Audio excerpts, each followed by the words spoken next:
அனைவருக்கும் வணக்கம். இன்றைக்கி வந்து பார்த்திங்கன்னா கரண்ட் அஃபேர்ஸ் வந்து பார்க்கலாம். ஸோ 75வது குடியரசு தின விழாவிற்கு சிறப்பு விருந்தினராக கலந்து கொள்ளக்கூடிய இமானுவேல் மேக்ரான் அப்படிங்கிறவர் எந்த நாட்டை சேர்ந்தவர் அப்படின்னு கேட்டிருக்கிறாங்க.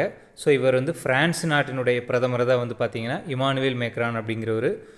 இவர் வந்து பார்த்திங்கன்னா நம்ம இனி வரப்போகிற ஜனவரி 26, 2024 நமக்கு வந்து பார்த்திங்கன்னா 75வது குடியரசு தினம் வந்து கொண்டாட போகிறோம். இதுக்கு வந்து பார்த்திங்கன்னா சிறப்பு விருந்தினராக கலந்து கொள்ள போகிறாரு. ஸோ ஒவ்வொரு வருஷமே வந்து பார்த்திங்கன்னா குடியரசு தின விழாவிற்கு வெளிநாட்டு தலைவர்கள் வந்து இந்தியாவிற்கு வந்து சிறப்பு விருந்தினராக வருவது வழக்கம். அந்த வகையில் வந்து பார்த்திங்கன்னா இந்த வருஷம் இமானுவேல் மேக்ரான் ஃப்ரான்ஸினுடைய அதிபர் வந்து வரப்போகிறாரு. அடுத்தது தவறான இணை எதுன்னு கேட்டிருக்கிறாங்க. ஸோ தேசிய கணித தினம் என்னைக்கு அப்படின்னா டிசம்பர் 22. இது வந்து பார்த்திங்கன்னா கணித மேதை ராமானுஜம் அவர்களுடைய பிறந்தநாளை தான் நம்ம வந்து தேசிய கணித தினமாக கொண்டாடிட்டு வர்றோம். அடுத்தது தேசிய விவசாயிகள் தினம் என்னைக்கு அப்படின்னா டிசம்பர் 23. அடுத்தது தேசிய நுகர்வோர் தினம் என்னைக்கு அப்படின்னா டிசம்பர் 24. இது வந்து பார்த்திங்கன்னா டிசம்பர் 24 1986 நுகர்வோர் பாதுகாப்பு சட்டம் அப்படின்னு சொல்லி ஒன்று கொண்டு வந்திருப்பாங்க. அந்த நாளை தான் வந்து பார்த்திங்கன்னா தேசிய நுகர்வோர் தினமாக நம்ம ஒவ்வொரு ஆண்டும் கொண்டாடிட்டு வரோம். அடுத்தது தேசிய நல்லாட்சி தினம் என்னைக்கு அப்படின்னா வந்து இது வந்து டிசம்பர் 26 கிடையாது, 25 தான் வந்து பார்த்திங்கன்னா தேசிய நல்லாட்சி தினம். இது வந்து பார்த்திங்கன்னா நம்மளுடைய முன்னாள் பிரதமரான அடல் பிஹாரி வாஜ்பாய் அவர்களுடைய பிறந்தநாளை தான் நம்ம வந்து தேசிய நல்லாட்சி தினமாக கொண்டாடிட்டு வர்றோம். அடுத்தது சூரியனை ஆய்வு செய்வதற்காக அனுப்பப்பட்ட செயற்கைக்கோள் எது அப்படின்னு கேட்டிருக்கிறாங்க. ஆதித்யா L1 அப்படிங்கிற விண்கலம் தான் வந்து விண்ணில் ஏவப்பட்டிருக்குது. அடுத்தது தேர்தல் ஆணையர்கள் நியமன மசோதா 2023 இடம்பெறாதவர் அப்படின்னு கேட்டிருக்கிறாங்க. ஸோ இந்த தேர்தல் ஆணையர்கள் நியமன மசோதா அப்படின்னு சொல்லி ஒன்று தாக்கல் பண்ணியிருக்கிறாங்க.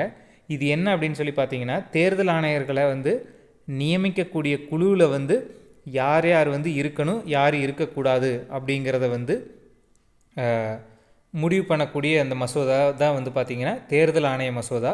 இதில் வந்து பார்த்திங்கன்னா இதுவரைக்கும் எப்படி இருந்துச்சு அப்படின்னா தேர்தல் ஆணையர் நியமிக்கிற குழுவில் பிரதமர், எதிர்க்கட்சி தலைவர், உச்சநீதிமன்ற தலைமை நீதிபதி, அமைச்சரவை பிரதிநிதி அப்படின்னு சொல்லி இவங்க 4 பேர் வந்து இருப்பாங்க. இதில் இப்போ வந்து பார்த்திங்கன்னா உச்சநீதிமன்ற தலைமை நீதிபதி வந்து இந்த தேர்தல் ஆணையர்களை வந்து நியமிக்கக்கூடிய குழுவில் இருக்கக்கூடாது அப்படின்னு அவரை வந்து நீக்கி இந்த தேர்தல் ஆணையர்கள் நியமன மசோதா வந்து பாராளுமன்றத்தில் வந்து தாக்கல் செஞ்சு நிறைவேற்றியிருக்கிறாங்க. அடுத்தது சமீபத்தில் எந்த வகையான வைரஸ் பரவுவதாக உலக சுகாதார நிறுவனம் வந்து சொல்லியிருக்கிறாங்க அப்படின்னா வந்து JN1 அப்படிங்கிற ஒரு வைரஸ்.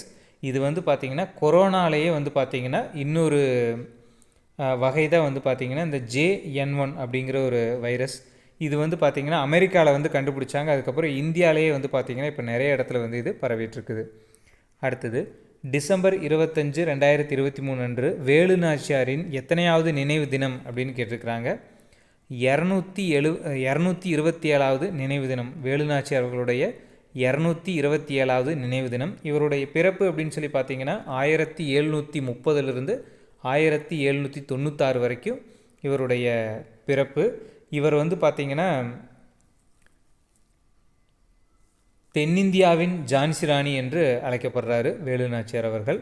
ஸோ ஆங்கிலேயர்களை எதிர்த்து ஆயுதம் ஏந்தி போராடிய முதல் பெண்மணி அப்படின்னு சொல்லி வேலு நாச்சியார் அவர்களை வந்து சொல்லுவாங்க. அடுத்தது செயற்கை நுண்ணறிவு சர்வதேச மாநாடு டிசம்பர் 12 அன்னைக்கு எங்கு நடைபெற்றது அப்படின்னு கேட்டிருக்கிறாங்க. டெல்லியில் வந்து பார்த்திங்கன்னா நடந்திருக்கும். AI அப்படின்னு சொல்லுவாங்க, ஆர்டிஃபிஷியல் இன்டெலிஜென்ட். இந்த சர்வதேச மாநாடு வந்து டெல்லியில் வந்து நடந்திருக்கும். அடுத்தது தமிழக அமைச்சரவையில் தற்பொழுது உள்ள அமைச்சர்களின் எண்ணிக்கை கேட்டிருக்கிறாங்க. ஸோ முதலமைச்சரையும் சேர்த்து 34 அமைச்சர்கள் வந்து இருக்கிறாங்க. மொத்தம் வந்து 35 பேர் வந்து இருந்தாங்க. அதில் பொன்முடி அவர்கள் வந்து தண்டனை கிடைச்சதுனால அவர் வந்து அமைச்சர் பதவியில் வந்து நீக்கப்பட்டிருக்கிறாரு. இப்போ வந்து பார்த்திங்கன்னா 34 அமைச்சர்கள் இருக்கிறாங்க. ஸோ இந்த அமைச்சர்களுடைய எண்ணிக்கை வந்து மொத்த உறுப்பினர்களுடைய எண்ணிக்கையில் 15% தாண்டக்கூடாது அப்படின்னு சொல்லி சொன்ன சட்டத்திருத்தம் எது அப்படின்னா 91வது சட்டத்திருத்தம் 2003 தான் வந்து பார்த்திங்கன்னா பாராளுமன்றத்துலேயும் சரி சட்டமன்றத்துலேயும் சரி மொத்த அமைச்சர்களுடைய எண்ணிக்கை வந்து அந்த மாநிலத்திலேயோ அல்லது மத்தியில் இருக்கக்கூடிய மொத்த உறுப்பினர்களில் 15% தாண்டக்கூடாது. மத்தியில் அப்படின்னா வந்து பிரதமர் உட்பட, மாநிலத்தில் அப்படின்னா முதலமைச்சர் உட்பட 15% தாண்டக்கூடாது அப்படின்னு சொல்லி இந்த சட்டத்திருத்தம் வந்து சொல்லியிருக்கும். அடுத்தது இந்தியாவில் திருமணம் வெட் இன் இந்தியா என்ற திட்டத்தை இந்தியாவில் அமல்படுத்த உள்ள மாநிலம் எது அப்படின்னா உத்தரகாண்ட் மாநிலத்தில் தான் வந்து அமல்படுத்த போகிறாங்க. அடுத்தது பொது சிவில் சட்டம் குறித்து மக்களின் கருத்துக்களை கேட்டறியும் வகையில் ஓய்வு பெற்ற உச்சநீதிமன்ற நீதிபதியான ரஞ்சனா பிரகாஷ் தேசாய் தலைமையில் குழு ஒன்றை அமைத்த மாநிலம் எதுன்னு கேட்டிருக்கிறாங்க. அதுவும் உத்தரகாண்ட் மாநிலம் தான். ஸோ இந்த பொது சிவில் சட்டத்தை பற்றி இந்திய அரசியலமைப்பில் எந்த ஆர்டிக்கலை கொடுத்துருப்பாங்க அப்படின்னா ஆர்டிக்கல் 44 வந்து சொல்லியிருப்பாங்க. ஆர்டிக்கல் 44 சொல்லியிருப்பாங்க பொது சிவில் சட்டம் வந்து இந்தியா முழுக்க வந்து கொண்டு வரப்பட வேண்டும் அப்படின்னு சொல்லியிருப்பாங்க. டிபிஎஸ்பியில் வந்து சொல்லியிருப்பாங்க. அடுத்தது தமிழ்நாடு மற்றும் புதுச்சேரி கடலோரப் பகுதிகளில் சுனாமி பேரலை தாக்கிய நாள் அப்படின்னு கேட்டிருக்கிறாங்க. ஸோ டிசம்பர் 26, 2004 தான் வந்து பார்த்திங்கன்னா இந்த சுனாமி நடந்த நாள். இதனுடைய நினைவு தினம் 19வது ஆண்டு நினைவு தினம் வந்து நேற்று டிசம்பர் 26 வந்து அனுசரிச்சிருக்கிறாங்க. அடுத்தது உலக எய்ட்ஸ் தினம் என்னைக்கு அப்படின்னு கேட்டிருக்கிறாங்க. டிசம்பர் 1 வந்து பார்த்திங்கன்னா உலக எய்ட்ஸ் தினம். அதே மாதிரி டிசம்பர் 2 என்ன அப்படின்னா வந்து கணித தினம். டிசம்பர் 3 என்ன அப்படின்னா மாற்றுத்திறனாளிகள் தினம். டிசம்பர் 4 என்ன அப்படின்னு சொல்லி பார்த்திங்கன்னா இந்திய கடற்படை தினம். டிசம்பர் 5 என்ன அப்படின்னா உலக மண் தினம். அதுக்கப்புறம் டிசம்பர் 10 என்ன அப்படின்னு சொல்லி பார்த்தீங்கன்னா மனித உரிமைகள் தினம். டிசம்பர் 18 என்ன அப்படின்னு சொல்லி பார்த்தீங்கன்னா சிறுபான்மையினர் தினம். அடுத்தது டிசம்பர் 23 வந்து பார்த்திங்கன்னா விவசாயிகள் தினம். ஸோ இதெல்லாமே வந்து கொண்டாடப்பட்டு வருது டிசம்பர் மாதம். அடுத்தது நிலவின் தென்துருவத்தில் தடம் பதித்து சரித்திர பெருமை பெற்ற நாடு அப்படின்னு கேட்டிருக்கிறாங்க அமெரிக்கா. இது வரைக்கும் வந்து பார்த்திங்கன்னா அமெரிக்கா, சீனா, ரஷ்யாவுக்கு அடுத்தது இந்தியா தான் வந்து பார்த்திங்கன்னா நிலவில் தென்துருவத்தில் தடம் பதித்த 4வது நாடு அப்படின்னு சொல்கிறாங்க. இது வந்து பார்த்திங்கன்னா ஆகஸ்ட் 23 வந்து தடம் பதிச்சிருக்கும். இந்த ஆகஸ்ட் 23 வந்து பார்த்திங்கன்னா தேசிய விண்வெளி தினமாக மத்திய அரசு வந்து அறிவிச்சிருக்கிறாங்க. இப்போ வந்து பார்த்திங்கன்னா ஜப்பான் நாடு வந்து பார்த்திங்கன்னா நிலவில் வந்து தரையிறங்குவதற்காக விண்கலத்தை வந்து ஏவி இருக்கிறாங்க.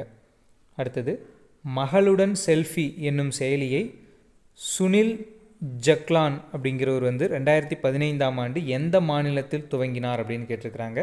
ஹரியானா மாநிலத்தில் வந்து தொடங்கியிருப்பார். மகளுடன் செல்ஃபி அப்படிங்கிற ஒரு திட்டத்தை வந்து பார்த்திங்கன்னா ஹரியானா மாநிலத்தில் வந்து தொடங்கியிருப்பார் ஜக்லான் அப்படிங்கிறவர். So thank you.